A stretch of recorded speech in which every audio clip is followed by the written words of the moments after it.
Hey, if you're a business owner or you're an entrepreneur, I'm pretty sure by now someone's already told you, stop working in the business, you gotta work on the business.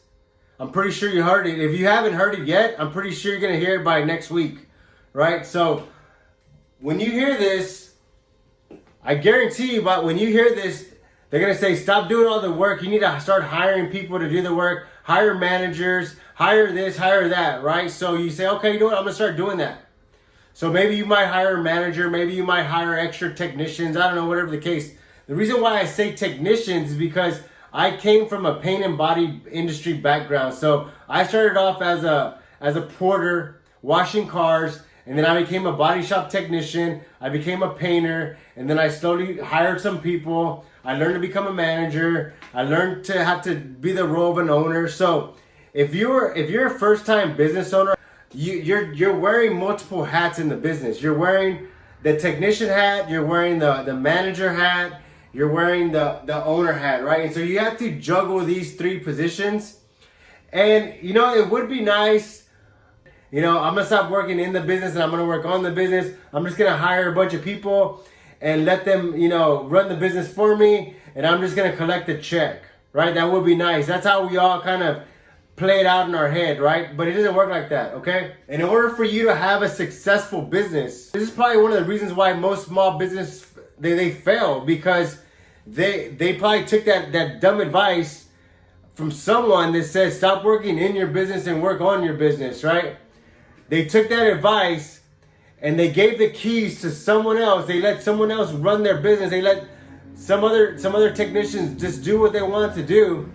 And their business went to crap. They went bankrupt. They ran out of money. They used all their savings. They used all their retirement. They used all the money that they bought from their parents. They used all the money that they had on their credit cards because they listened to some idiot that said stop working in your business and work on your business, okay? In order for your business to progress and grow, and for you to build a team, and for you to establish the culture that you want to create, you gotta start to understand all that stuff first. So as a technician, we know how to do all the work. We know how to paint the cars. We know how to do the body work. We know how to block sand. We know how to weld. We know how to straighten the frames.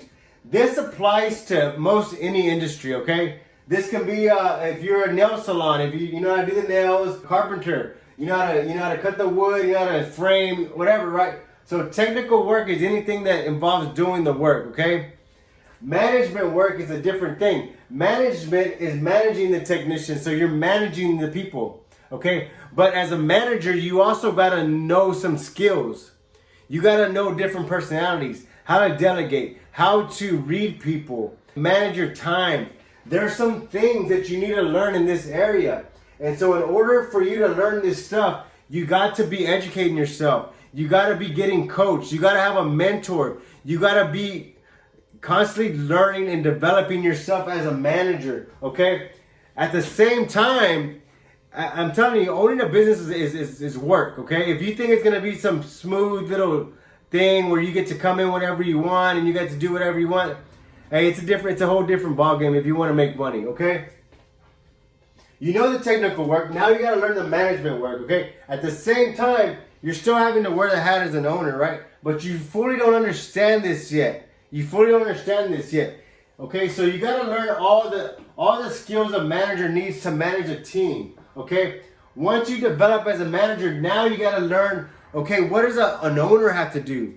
What skills does an owner have to know? Okay, because let me tell you the difference. A technician, he can do the work for you. He'll get the job done. Okay? The manager has to make sure that he's managing the time, that they're getting it done on the right amount of time. He's got to make sure that he's paying his guys. He got to make sure that he's managing all his resources to get the job done right, okay?